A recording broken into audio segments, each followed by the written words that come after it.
안녕하세요. 소만 김기사. 동희입니다. 네, 오늘도 제 아내 동의를 전기기능사로 만들어주고자 퇴근하고 이렇게 다시 거실에 모여서 함께 전기기초 과외를 하고자 하는데요. 네. 동희야, 응. 계속 공부하는 게 직류전동기잖아.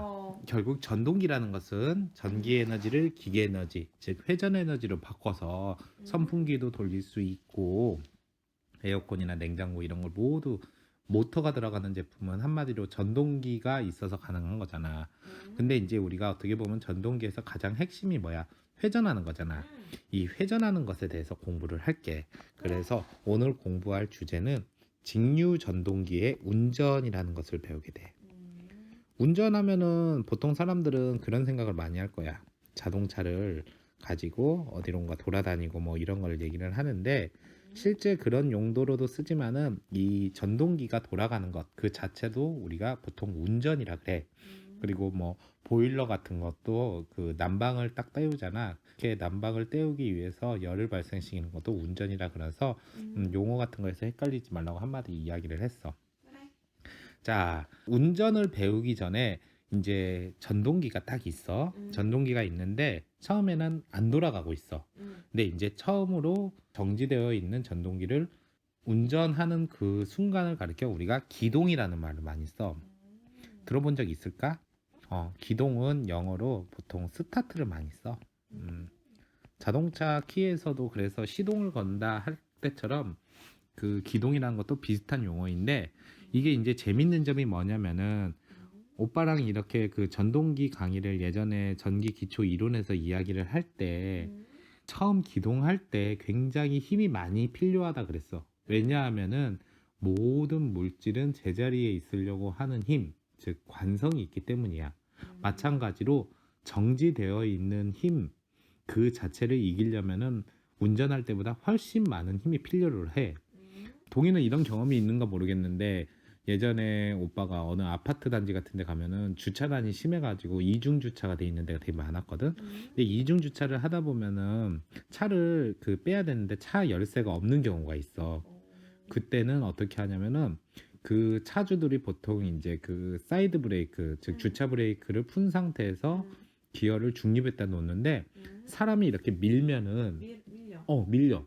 근데 여기에서 중요한 게 사람이 밀 때 처음 이렇게 바퀴를 굴러가게 하는 순간에는 되게 큰 힘이 필요하는데 정작 이게 차 바퀴가 굴러가기 시작하면은 상대적으로 힘이 덜 필요하게 돼.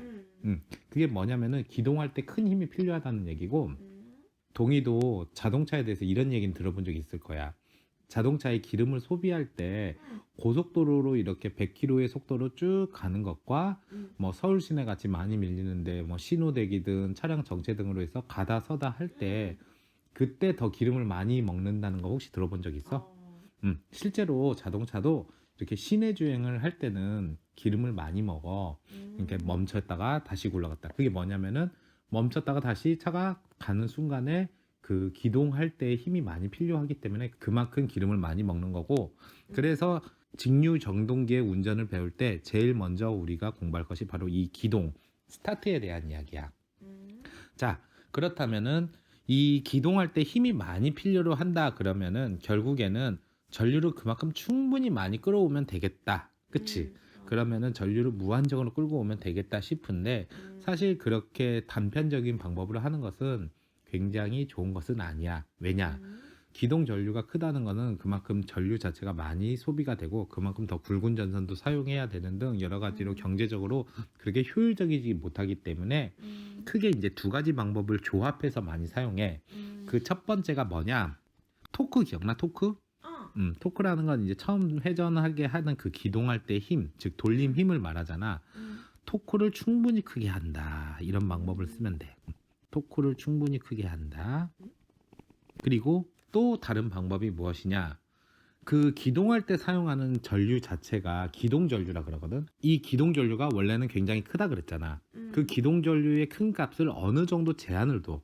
대략 7배, 8배 막 이 정도까지 올라가는데 이것을 크게 낮춰서 기동 전류를 전격 전류, 정격 전류라는 것은 쉽게 말해서 부하가 걸려 있는 상태 그때의 전류로서 전동기에서는 운전할 때의 전류라고 볼 수가 있어. 그러니까 전동기가 돌아가는 시점에 흐르는 전류보다 처음 딱 돌아가는 시점의 전류를 1.5배에서 2배 정도 낮추게 하자. 그게 바로 기동 전류를 아낄 수 있는 방법 중에 하나인 거지. 자, 그래서 이거에 대한 자세한 설명을 오빠가 해줄게. 먼저 이 회로를 잘 봐봐. 이 회로도는 바로 분권 전동기 회로야. 그래서 여기와 여기 사이에 단자전압 V가 있고 전류가 이렇게 흘러가는데 IF 즉 계자 쪽으로 흘러가는 전류가 있고 IA 전기자 쪽으로 흘러가는 전류가 있어. 그리고 여기 이곳 계자에서 전기자 쪽으로 계속 자속을 쏘겠지. 자, 이거는 우리가 너무 많이 봐서 알겠지만은 자, 먼저 우리가 토크를 충분히 크게 한다 이 얘기를 했잖아. 토크를 크게 하기 위해서라면 어떻게 해야 되냐? 뭐 우리가 토크에 대한 공식 기억이 날까 모르겠네. 지난 시간에 이야기를 했는데 토크라는 것은 우리가 기호로 타우를 쓰고 그리고 K, 파이, IA 이렇게 썼잖아. 그치? 그렇다면은 자 여기에서 잘 보면 알겠지만은 파이라는 건 자속인 거고 IA는 전기자야. 그러면 이 두 개를 높게 한다는 거는 토크를 충분히 크게 할 수 있는 거겠지. 근데 여기서 또 중요한 게 뭐냐? IA라는 건 전기자 전류잖아. 전기자 전류를 크게 한다는 거는 결국에는 전기자 자체의 기동 전류를 크게 하는 거잖아. 그러니까 기동 전류를 우리는 두 개의 조건 중에 하나가 제한을 한다 그랬어. 1.5배에서 2배 정도로 바로 제한을 한다 그랬는데 무작정 전기자 전류를 크게 할 필요는 없다 이거야. 그렇다면 자속을 크게 해야 돼. 그런데 여기서 보면 알겠지만은 자속으로 가는 전류가 바로 계자 전류인데 계자 전류를 무조건 크게 한다면은 결국에는 부하 전류도 크게 해야 된다는 거고 그것도 좋은 방법이냐. 그런데 중요한 게 뭐냐? 바로 계자 고유의 저항이 있는데 이 저항을 달기 전에 직렬로 이곳에 저항을 하나를 더 달아. 이 저항을 가리켜 우리가 보통 가변 저항이라 그래. 가변이라는 것은 변할 수 있는 것을 말하거든. 이 변할 수 있는 저항, 즉 FR이라고 할 수 있는 이 부분의 저항 값을 크게 하는 게 좋을까, 작게 하는 게 좋을까? 작게 하는 거. 왜? 작게 해야지 다른 게 변동이 없을 것 같아. 작게 하는 게 맞기는 하는데 우리가 그거 기억할 거야. 저항이라는 게 결국 전류의 흐름을 방해한다 그랬잖아. 저항이 작을수록 전류가 더 잘 흘러간다 그랬잖아. 그러니까 여기에서 가변 저항을 달아서 이 저항 값을 작게 가능한 0에 가깝게 이렇게 해주는 게 되게 중요하지. 그래야지 계자 전류가 더 잘 흘러갈 수 있다 이 얘기야. 그래서 여기에서 중요한 게 뭐냐? 바로 이 FR 가변 저항이라고 하자. 이 가변 저항을 적게. 최소화. 최소화. 그러면서 가능한 0에 맞춰주는 게 좋아. 가변 저항이라는 거는 결국 저항 값을 내가 만질 수 있는 거거든. 다른 저항 있잖아. 계자 저항이나 전기자 저항 같은 경우는 고정이 되어 있는데 고정된 저항 값을 못 바꾼다면은 이렇게 가변 저항을 설치를 해서 그 값을 최소화시키는 게 중요하다. 자, 이렇게 되면은 어떤 일이 생기느냐? 바로 FR 가변 저항을 최소화시킨다. 그렇게 되면은 IF 계자 전류가 높아지겠지. 그렇게 되면은 자속 자체가 높아지겠지. 그렇게 되면은 바로 토크 타우가 최대가 되겠지. 그렇게 토크를 충분히 크게 한다. 이렇게 한 가지 조건을 걸고 두 번째 기동 전류를 정격 전류의 1.5배에서 2배 정도로 제한을 준다 이랬잖아. 그러면은 이 역시도 여기에다가 기동 저항기라고 하는 것을 달아. 자, 여기에서 말하는 SR 있잖아. SR이 바로 기동 저항기야. 기동이라는 게 오빠가 스타트라 그랬잖아. 그래, 스타트. R은 뭐겠어? 저항. 뭐 레지스턴스가 되겠지. 근데 여기서는 이제 기동 저항이라기보다는 그 소자가 되니까 기동 저항기라 해서 레지스터라고 해주는 게 더 맞겠다. 자, 그래서 이 SR을 이렇게 두는데 이것 또한 가변이야. 가변. 이게 뭐 저항 값을 바꿔줄 수 있는 거야. 그럼 기동 저항기도 음. 최소화시켜? 기동 저항기도 최소화를 시키냐? 어. 기동 저항 같은 경우에는 최소화가 아니라 최대화를 해줘야 돼. 왜냐하면은 자, 봐봐. 여기 지금 전류가 이렇게 가서 계좌 쪽으로 간다 그랬잖아. 그런데 여기에서 또 일부는 바로 전기자 쪽으로 흘러가게 돼. 전기자 쪽으로 흘러가게 되는데 여기에서 저항을 최소화시키면 전기자 쪽으로 많이 흘러가게 된단 말이야. 근데 이 전기자에서 결국에는 기동을 해야 되는데 이 기동할 때 전류를 최대화하는 것은 내가 누누이 말자 의미가 없기 때문에 바로 여기에서 오빠가 얘기했듯이 1.5배에서 2배 정도로 제한을 둔다 그랬어. 즉 리미트를 둔다는 얘기야. 자, 근데 리미트를 둔다는 것은 단순히 전기자 저항을 크게 한다. 안 돼. 전기자 저항은 이미 고정되어 있는 값이라서 건들 수가 없어. 그래서 그 전에 SR이라고 하는 기동 저항기, 즉 저항의 값을 변화시킬 수 있는 것을 이용을 해서 저항값을 최대한 줘야 된다 이 얘기야. 자, 그러면은 이렇게 기동 저항기의 저항을 최대 위치로 두게 되면은 어떻게 되냐면은 기동하는 당시에 흐르는 전류 자체가 점차 줄어들게 되고 결국 그렇게 되다 보면 기동 전류가 운전 전류의 1.5배에서 2배 정도 맞추게 돼. 자, 그런 식으로 이렇게 맞춰주면 되는 거다 이거야. 그래. 그래서 여기에서 이제 핵심적인 게 무엇이냐면은 FR이라고 하는 계좌 쪽에 흐르는 가변 저항 같은 경우에는 최소화가 되는 것이 바로 직류 전동기의 기동을 할 때 중요한 개념이다 이거고, 그와 반대로 SR 즉 기동 저항기 쪽은 최대화하는 것이 중요하다. 이 두 가지는 너무너무 기능사 시험에서 내기 좋겠지. FR은 최소화, SR은 최대화. 그렇게 되고, 만약에 이런 문제가 나올 수가 있어. 기동 전류를 구하여라 했는데 기동 전류라는 것이 무엇인지에 대해서 오빠가 간단하게 얘기를 해줄게. 그래. 기동 전류라는 것은 자, 전류긴 전류니까 I인데 여기에서 아래 첨자는 또 S를 써. 오, 이 IS 우리 예전에 직권 전동기에서도 계좌 전류로도 썼고 또 오빠가 잠깐 언급한 단락 전류로도 IS를 썼어. 이 전기가 어려운 게 똑같은 기호를 갖고도 상황에 따라서 다르게 해석을 해야 돼. 그런데 큰 그림을 우리가 이해하고 나면은 이런 걸 분발할 수 있으니까. 자, 기동전류 IS에서 S는 결국 스타트에서 따온 거다. 우리 오메 법칙에서 전류 I는 뭐와 같지? R분의 V. 그치, R분의 V라 그랬어. 자, 그렇다면은 여기에서 잘 봐봐. 이렇게 전류가 흘러갔다가 기동을 위해서 바로 전기자로 이렇게 흐르는 전류가 결국 기동 전류와 같다 볼 수 있겠지. 그런데 잘 봐봐. 여기 SR 즉 기동 저항기에도 저항이 있고 전기자 자체에도 저항이 있고 이 둘이 직렬로 있어. 직렬로 두 개의 저항을 합한 것은 어떻게 하면 될까? 저항을 합한 거는 곱하면 돼. 아니지. 그대로 더해주면 되지. 병렬로 되어 있다 맞다. 그러면은 합분의 곱, 그리고 이건 직렬로 있기 때문에 그냥 더해주면 돼.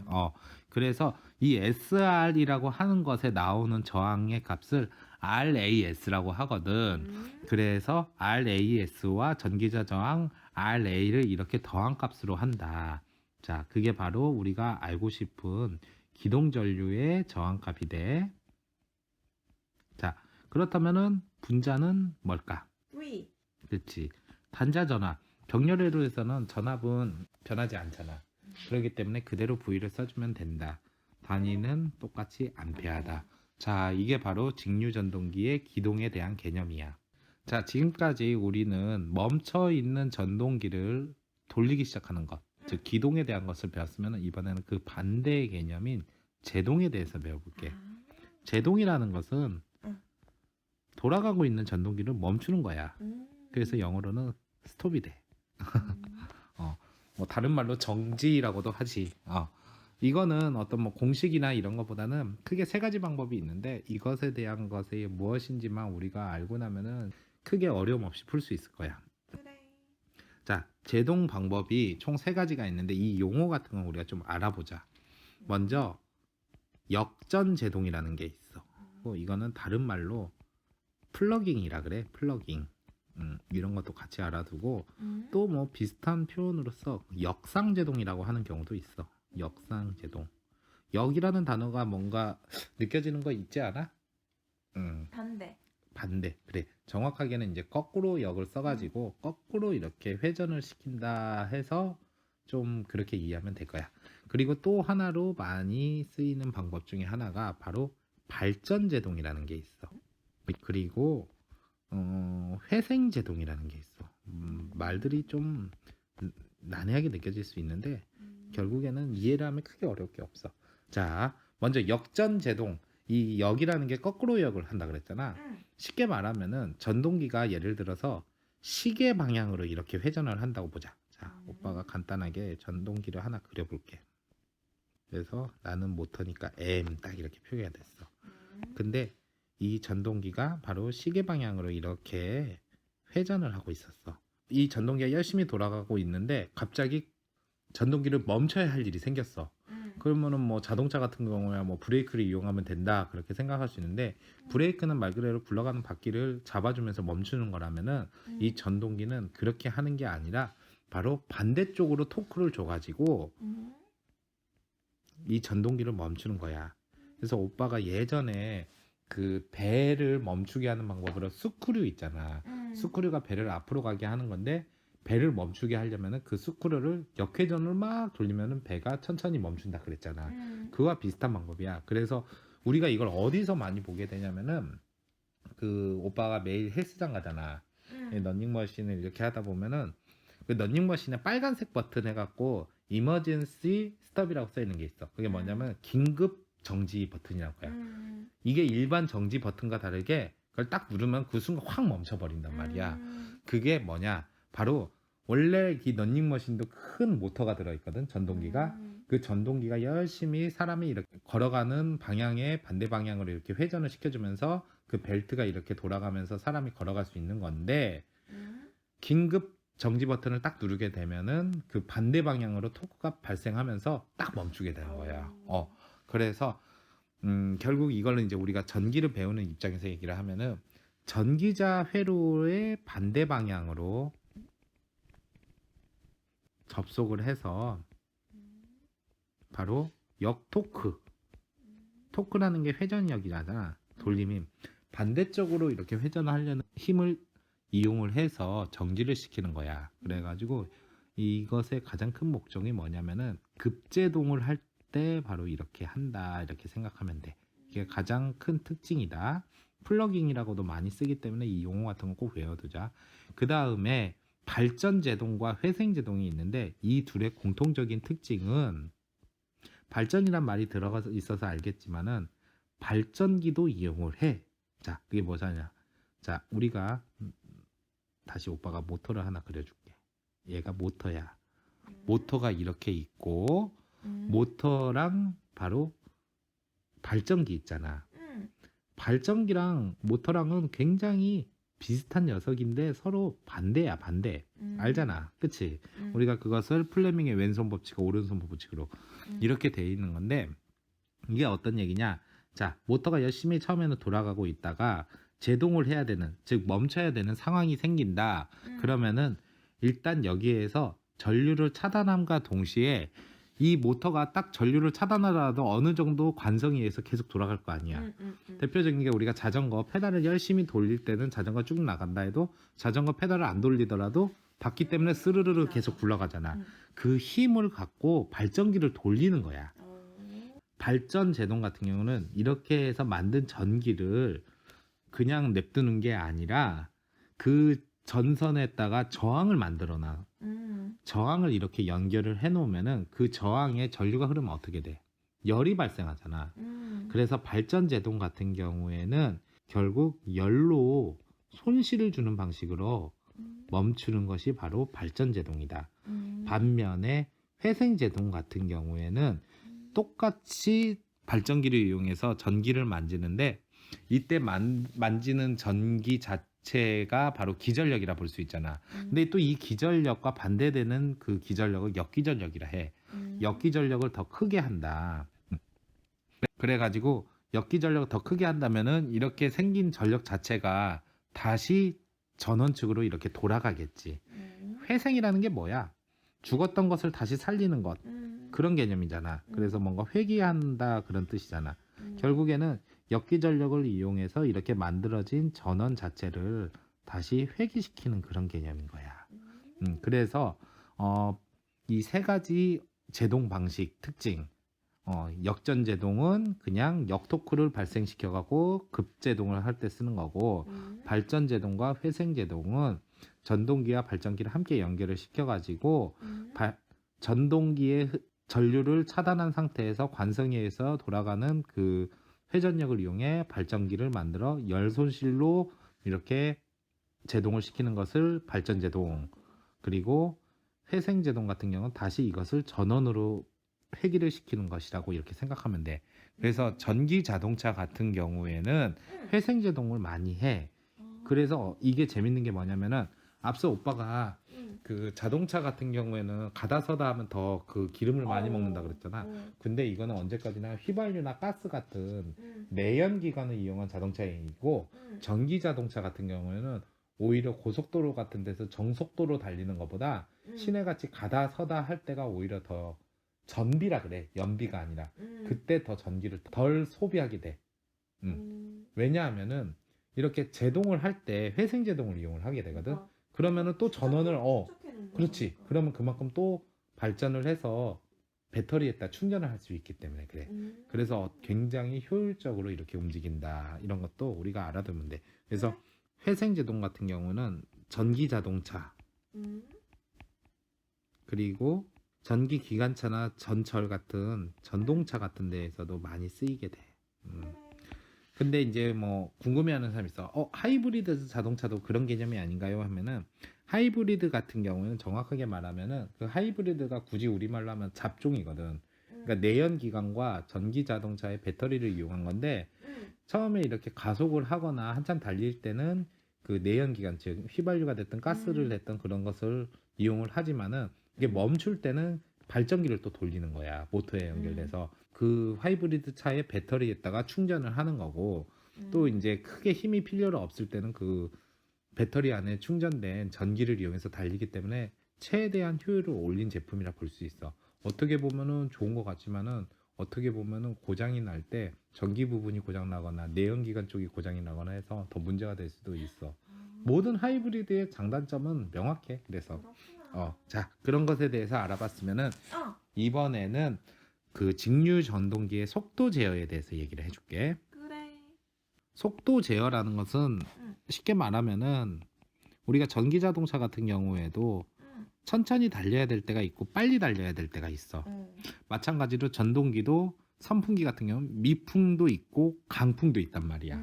자, 이것을 어떻게 제어를 하느냐 해가지고 크게 세 가지 정도를 나눌 수 있어. 첫 번째가 바로 저항 제어가 있어. 뭔가 이것도 와닿지 않아? 그리고 그 다음으로 계자 제어라는 게 있어. 그리고 가장 중요한 방법인 전압 제어가 있어. 이것에 대한 특징 같은 것도 우리가 같이 공부를 해두면은 이해하기가 쉽다. 자, 먼저 우리가 그 기억할까 모르겠는데 전동기의 회전수, 즉 속도에 대한 공식 N은 K 그리고 파이분의 V 마이너스 IA RA 이거 기억나지? 그래가지고 오빠가 그 당시에 뭐 K2 해가지고 I분의 V와 같다 뭐 이렇게 열심히 오빠가 직류 전동기의 속도 특성에서 이런 얘기를 해줬었을 거야. 자, 이것에 대해서 좀 이해를 하면은 이해하기가 쉽다. 그리고 그와 동시에 우리가 또 알아야 되는 게 토크 특성에서 나오는 토크 공식. 이것 또한 K 파이 IA 전기자 전류라 그랬었지. 자, 이 두 개의 공식이 속도 제어에서 되게 중요한데 먼저 저항 제어에 대해서 이야기를 해줄게. 그래. 저항 제어 같은 경우에는 우리가 앞서 봤던 이 회로 있잖아. 이걸 이용하면 금방 이해할 수 있어. 자, 이렇게 전류가 흘러간다 그랬잖아. 근데 전기자로 흘러갈 때 전기자 자체에도 저항이 있지만은 그 전에 가변 저항이 또 있단 말이야. 그치? 이 가변 저항을 이용을 해가지고 우리가 기동 전류를 제한을 두기도 했지만 이걸 통해서도 속도 제어를 할 수 있다 이거야. 그래서 저항 제어를 간단하게 이야기를 하자 그러면은 바로 가변 저항을 이용해서 속도를 제어한다 이거야. 당연하지만은 저항값이 클수록 속도는 어떻게 될까? 가변 저항이 클수록 속도는 작아져.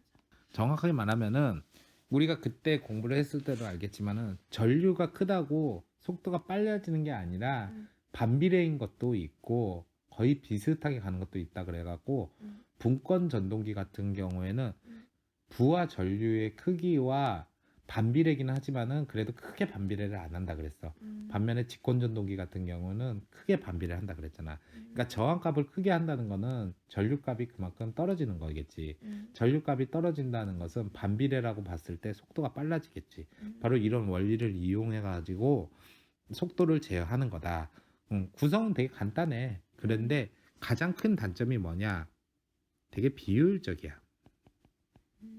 그래서 잘 안 써. 사실 우리가 이제 무심코 공부하면 알겠지만 이 전기기기는 이 효율과 손실을 굉장히 민감하게 따져. 다음 시간에 우리가 공부할 것도 직류전동기의 효율과 손실 이야기거든. 그래. 비효율적이라서 이 저항 제형 같은 경우는 현재는 거의 사용하지 않는다. 오빠가 알기로도 옛날 70년대 나온 그 전철 열차가 이게 저항을 이용해서 속도 조절을 했는데 일단 가장 큰 단점이 그 열이 엄청 많이 났어. 찜통 열차 같이. 그러다 보니까 이 열이 뭐 히터를 틀어서 나오는 열이 아니라 브레이크가 뭐 됐든 속도가 됐든 전부 다 저항을 이용해서 속도를 제어하다 보니 그 저항으로 인한 열 손실이 커서 그런 거거든. 이런 거는 그냥 뭐 시험에는 안 나오지만 그냥 오빠의 그 경험담, 실무와 같이 엮은 얘기니까 그냥 참고 삼아 알아들어. 그 다음에 계좌를 제어하는 방법이 있어. 자, 이 얘기를 왜 했냐면은 지금 보면 알겠지만 이 회전수 즉 속도에 대한 공식에서 계좌라는 것이 무엇이냐? 자속을 만든다 그랬잖아. 그러면은 이 계좌를 제어한다는 건 결국 자속을 제어한다는 거와 똑같다고 볼 수 있지 않을까? 그 얘기야. 그래서 이렇게 하는 방법도 있는데 이 방식의 가장 큰 특식이 뭐냐 그러면은 정출력 방식이다 이렇게 보면 돼. 자, 이거에 대해서 오빠가 간단하게 그래프로서 설명을 해줄게. 쉽게 이해가 안 갈 수도 있어. 이렇게 그래프가 있는데 여기에서 가로축이 뭐냐? 바로 자속이야, 자속. 자속이 있고 정출력 방식이라 그랬잖아. 이 얘기는 무슨 얘기냐 그러면은 출력 자체, 출력이 영어로 P야, P. 즉 토크와 회전수의 곱을 말해. 그것 또한 일정하다 이 얘기야. 자, 여기까지 이해가 가지. 그런데 자속이 높을수록 토크는 더 커져. 왜냐? 앞서 우리가 기동 토크를 크게 할 때 자속을 크게 한다 그랬잖아. 그렇기 때문에 토크는 거의 비례관계야. 반면에 회전수는 자속이 커질수록 낮아져. 반비례 관계야. 자, 이거를 이용을 하면은 어느 정도 속도 제어가 되거든. 그래서 지금 이 해당하는 이 자속 있잖아. 자속을 어느 정도 움직이느냐에 따라서 이게 회전수 이거를 만질 수 있어. 즉 자속을 낮추면 낮출수록 속도는 빨라지고 자속을 높이면 높일수록 회전수는 낮아진다. 이렇게 볼 수 있어. 이런 식으로 제어하는 것이 바로 계좌 제어인 거야. 그래서 계좌 제어는 다시 말을 하면은 자속을 제어를 해서 속도를 조정한다 볼 수 있고 이 녀석의 그 단점이 뭐냐면은 이 속도를 제어할 수 있는 범위가 생각보다 꼼꼼하지가 못해. 그래서 속도 제어 범위가 대략 1대3 비율 정도거든. 속도 제어 범위가 1대3 정도다. 이런 것도 객관식으로 나올 수 있으니까 같이 공부해보자. 그래. 그리고 속도 제어 방식 중에 좀 복잡하기는 하지만은 생각보다 널리 쓰이는 게 바로 전압 제어 방식이 있어. 전압 제어는 다른 말로 정토크 방식이라 그래. 자, 이것도 우리가 그래프로 이해를 하면 금방 이해할 수 있을 거야. 여기에서는 가로축이 바로 회전수, 즉 속도야. 그리고 정토크 방식이라 그러면 토크 값이 변하지 않겠지. 거기까지 이해가 가지. 그래서 이거는 오빠가 일부러 하늘색으로 그려줄게. 자, 이렇게 토크 자체가 변하지 않는다. 회전수와 토크가 이렇게 일정하게 되어 있다. 그러면은 전압은 바로 비례관계를 나타내게 돼. 자, 그렇다면 우리가 이 속도를 조정할 때 어떻게 되냐? 토크값이 고정되어 있기 때문에 전압값을 높이면 높일수록 회전수가 올라가. 이게 무슨 얘기냐? 자, 이 정도 속도를 우리가 보고 싶다 그러면은 전압을 이 정도로 하게 되겠지만은 이 정도로 더 빠르게 하고 싶다면 그만큼 전압을 올리게 하면 돼. 근데 이게 이제 단순하게 전압만 올리는 게 아니라 구조가 조금 있어. 그래서 그 구조까지가 우리가 이해를 할 필요가 있는데 그 구조라는 것이 무엇이냐? 먼저 이곳에 우리가 전동기를 달았다. 전동기는 이제 무조건 M이라고 생각하면 돼. 그리고 이곳에 우리가 또 전동기는 아니고 발전기를 달았어. 그리고 또 하나 전동기를 또 달았어. 오, 이렇게 된 거는 좀 복잡해 보이잖아. 근데 이게 이제 우리가 전압 방식에서 되게 중요한 건데 결국에는 이렇게 그 전동기와 발전기 또 하나의 전동기를 이용해 갖고 이렇게 그 속도 제어를 하는데 여기에서 잘 봐봐. 이 공식을. 자, N이라는 게 결국 회전수잖아. 그리고 K는 고정값이라 그랬어. 그때 우리가 공부했다시피 도체수가 될 수도 있고 극계수가 될 수도 있고 병렬 회로수가 될 수도 있고 막 그랬잖아. 그렇다 그러면은 이 전압을 조정을 하면서 전압이 높으면 높을수록 회전수도 올라가는 개념이라 그랬잖아. 자, 그런 것이 바로 여기에서 핵심적인 건데 여기에서 이제 중요한 게 뭐냐면은 맨 앞에 있는 전동기가 핵심이 아니라 우리가 지금 속도를 제어하고 싶은 전동기는 맨 끝에 있는 전동기야. 이 녀석이 우리가 속도 제어를 하고 싶은 전동기라서 제일 중요해. 그런데 그 앞서의 전동기를 설치를 하는데 보통 여기에다가는 우리가 지금 공부하고 있는 직류 전동기가 아니라 앞으로 뒤에 가서 우리가 배워야 할 삼상 유도 전동기를 많이 달게 돼. 삼상 우리 그때 공부했었던 거 기억나지? 삼상 유도 전동기를 달아서 이 녀석을 통해서 회전하는 것을 이용해서 바로 여기 발전기를 이렇게 돌려. 그럼 알다시피 발전기에서는 유기기전력이 나오게 되잖아. 그 얘기는 뭐냐? 전압이라는 게 나오게 되잖아. 이 전압의 양을 이 삼상 유도 전동기의 회전을 통해서 조정을 하는 거야. 그렇게 해갖고 이 전압을 조정하는 걸 통해서 그 우리가 알고자 하는 마지막에 있는 직류 전동기의 속도를 제어하는 거야. 그렇기 때문에 좀 구조는 복잡해도 이렇게 쓰는 가장 큰 이유가 뭐냐? 바로 속도 제어 범위가 굉장히 넓어져? 속도 제어 범위가 넓어진다. 그래서 비율이 뭐냐면은 1대 20 정도로 어떻게 보면 굉장히 디테일하게 만질 수가 있다는 것이 가장 큰 장점이야. 그리고 또 하나는 효율이 좋아. 오, 그러면은 이거 써야겠네? 근데 단점이 있어. 뭐든지 명암이 있다고 단점이 뭐냐면 비싸.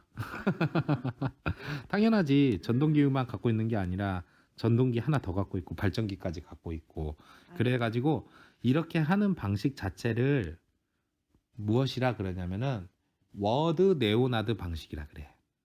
이 용어 같은 것도 우리가 기억을 해자. 워드 네오나드 방식. 그래서 이런 것도 시험에 내기가 좋아. 또 그와 비슷하게 또 우리가 알아야 될 게 앞서 있던 삼상 유도 전동기와 발전기 사이에 플라이 휠이라고 하는 녀석을 설치하는 경우가 있어. 이게 이제 생긴 거는 우리 자전거 그 페달을 돌릴 때 거기에 해당하는 그 크랭크 축과 되게 비슷하게 생겼거든. 근데 오빠가 뭐 그걸 좀 구현하기는 어렵지만은 대충 뭐 어떤 날개 모양으로 이렇게 생겼다고 이렇게 판단하자. 이 플라이 휠이라는 것을 여기에다 딱 설치를 한 게 있어. 그래서 플라이 휠이라는 거는 뭐 날아다니는 바퀴 뭐 이렇게 해석할 수도 있는데 뭐 그렇게 해석하는 것보다도 이 녀석이 있다는 것이 무엇이냐면은 이런 기계 같은 데 있잖아. 기계 같은 데 회전 운동을 고르게 해주는 녀석이야. 자, 회전 운동을 고르게 해준다는 것은 무엇이냐? 부하 변동이 굉장히 큰 경우가 있어. 그러니까 막 부하값이 굉장히 크다가 부하값이 굉장히 높다. 이렇게 어떤 그 부하 변동이 심한 경우에 이 플라이 휠을 이렇게 넣어서 이렇게 전압 제어를 하게 된다 하면은 이런 방식을 가르쳐 우리가 일근어 방식이라 그래. 그러니까 비슷하기는 한데 플라이 힐을 넣었다 그러면은 읽는 방식, 플라이 힐에 대한 이야기가 없다면은 워드 네오다드 방식이다 이렇게 이해하면 돼. 이게 바로 직류 전동기의 속도 제어를 하는 세 가지 방법이다. 그리고 마지막, 전동기라는 거는 시계 방향으로 이렇게 회전한다고 오빠가 가르쳤잖아. 근데 그 반대 방향으로 회전하는 경우가 있어. 왜 그래? 당장 오빠가 많이 쓰는 전동 드라이버 같은 경우에는 시계 방향으로 이렇게 회전을 시키게 되면은 나사를 조이지만은 나사를 풀려야 될 때는 반대 방향으로 이렇게 회전을 시켜줘야 돼. 그러면 풀린단 말이야. 그렇기 때문에 전동기를 거꾸로 돌리는 것도 되게 중요하거든. 그래서 이 전동기의 역회전에 대해서 오늘은 설명을 하고 강의를 마칠게. 그래. 기대되지? 끝나는 게 기대돼. 아, 어떡하냐. 아직 끝은 멀었는데. 빨리 자, 전동기의 역회전을 한다는 것은 어려운 개념이 아니야. 그런데 잘 생각을 해봐. 타여자 전동기도 있고 자여자 전동기도 있어. 근데 타여자 전동기 같은 경우에는 여자 전류를 다른 데서 끊어온 거잖아. 그러면은 타여자 전동기 같은 경우는 상대적으로 되게 쉬워. 지금 우리가 그 여자 전류를 통해서 계좌를 통해 자속을 발생시키는 그쪽에 역기 전력을 줘갖고 반대 방향으로 이렇게 전류를 흐르게 되면 금방 할 수 있어. 그래서 타여자 같은 경우에는 역기 전력을 위해서 공급 전압의 극성을 바꿔주기만 하면 돼. 그게 무슨 얘기냐? 공급 전압의 극성을 바꾼다는 얘기는 플러스 마이너스로 바꿔 낀다 하면은 돼. 극성을 바꿔준다. 근데 우리가 지금까지 공부했던 직권, 분권, 복권 이걸 가르쳐 우리가 자여자 전동기라 그러잖아. 내 스스로 자속도 만들고 전동기도 회전시키고 이런 놈은 단순히 극성을 바꾸는 게 아니라, 자, 이 회로를 간단하게 보자. 원래는 이렇게 단자 전압이 있고 부하 전류가 흘러서 계좌와 전기자 쪽으로 가게 된다 그랬잖아. 그렇다면 얘네 둘의 극성을 바꾼다고 될 일이 아니라 이 둘 중에 하나의 전류의 흐름을 반대로 주면 돼. 이게 무슨 이야기냐 그러면은 지금 계좌 쪽에 흐르는 것이 자속인 거고 전기자 쪽에 흐르는 전류도 있을 거 아니야. 이 둘의 방향을 반대로 하면 된다 이 얘기야. 근데 둘 다 바꾸면은 안 돼. 왠 줄 알아? 자, 봐봐. 우리가 결국에는 이것은 이제 반대 방향으로 회전한다는 것은 반대 방향으로 회전력, 즉 역토크가 발생을 해야 되잖아. 근데 토크 공식이 뭐야? 위에서도 적었지만은 토크는 K 파이 IA야. 자, 그렇다면 이걸 다시 한번 적어보자. 토크는 K 파이 IA. 여기에서 K는 고정값이니까 바꿀 수가 없어. 미리 전동기 만들어줄 때 세팅된 값이야. 그렇다면은 자속의 방향을 반대로 하거나 전기자 전류의 방향을 반대로 하면은 거꾸로 간단 말이야. 공식으로 우리가 반대 방향을 할 때 마이너스를 넣지. 그러면은 자속 파이를 마이너스를 넣게 되면은 어떻게 되냐? 보자. K 마이너스 파이 IA. 그렇게 되면은 결국에는 마이너스 타우가 된다. 즉 역토크가 생기지. 마찬가지로 전기자 전류 IA를 마이너스로 한다. 그러면은 K 파이 마이너스 IA는 역시나 마이너스 타우가 돼서 역토크가 된다. 이렇게 볼 수가 있어. 얘네들은 맞아. 그런데 둘 다 바꾸게 되면 어떤 일이 생기냐? 그러면 플러스지. 그렇지. 자, K의 마이너스 파이 곱하기 마이너스 IA다. 이렇게 되면은 마이너스 곱하기 마이너스는 플러스잖아. 그러면은 그냥 타우가 되는 거란 말이야. 그렇기 때문에 중요한 게 뭐냐면은 바로 여기에서 이야기를 했듯이 자속의 방향을 반대로 하거나 전기자 전류의 방향을 반대로 한다. 이 얘기는 뭐냐면은 계좌 권선 있잖아. 그 선을 갖는 방향을 반대로 하거나 아니면 전기자 쪽에서도 권선을 했을 거 아니야. 그걸 반대로 연결을 하게 되면은 바로 역회전을 하게 된다 이거야. 이게 그래서 자여자 전동기 같은 경우에 역회전을 할 때 방법이 타여자에 비해서 좀 복잡하기는 하지만은 이런 개념에 대해서 우리가 좀 이해하면은 크게 어려울 건 없어. 그래? 자, 여기까지 오늘 수업은 마치고 중요한 거. 당연히 속도 제어에서는 전압 제어에서 워드 네오다우트 방식과 일그너 방식에 대한 차이, 그리고 계좌 제어 같은 경우에 나오는 정출력 방식, 정출력 정토크는 모두 다 같이 공부하면 좋겠다. 그리고 역회전에서는 자여자 전동기에서 자속이나 전기자 전류의 반대로 이렇게 하는 거. 둘 중 하나만 하면 돼. 둘 다 하면 안 된다. 이걸 꼭 알아두고. 그리고 직류 전동기의 제동에서도 중요한 게 뭐냐. 이 세 가지 방법, 이거에 대한 특징 같은 거 우리가 꼭 알아두자. 그렇게 알아두고 마지막으로 처음 배웠던 기동에서의 중요한 거. 토크를 크게 한다는 것과 기동 전류를 1.5배에서 2배 정도 제한을 두기 위해서 바로 FR을 최소화시키고 SR을 최다시켜야 된다. 여기까지 우리가 잘 이해하고 있으면은 이 부분 그렇게 어렵지 않아. 그래. 자, 그럼 다음 강의에서는 아까 오빠가 언뜻 이야기했던 직류 전동기의 손실과 효율에 대한 건데, 이건 오늘 배운 것보다 더 쉬우니까 가벼운 마음으로 이렇게 공부를 하면은 그동안 우리가 엄청나게 열심히 공부했던 직류 발전기와 직류 전동기의 모든 공부가 끝나. 그래. 고생했으니까 동이가 하나 둘 셋 하자. 그래. 하나, 둘, 셋. 화이팅! 파이팅. 여우리도 와 했네.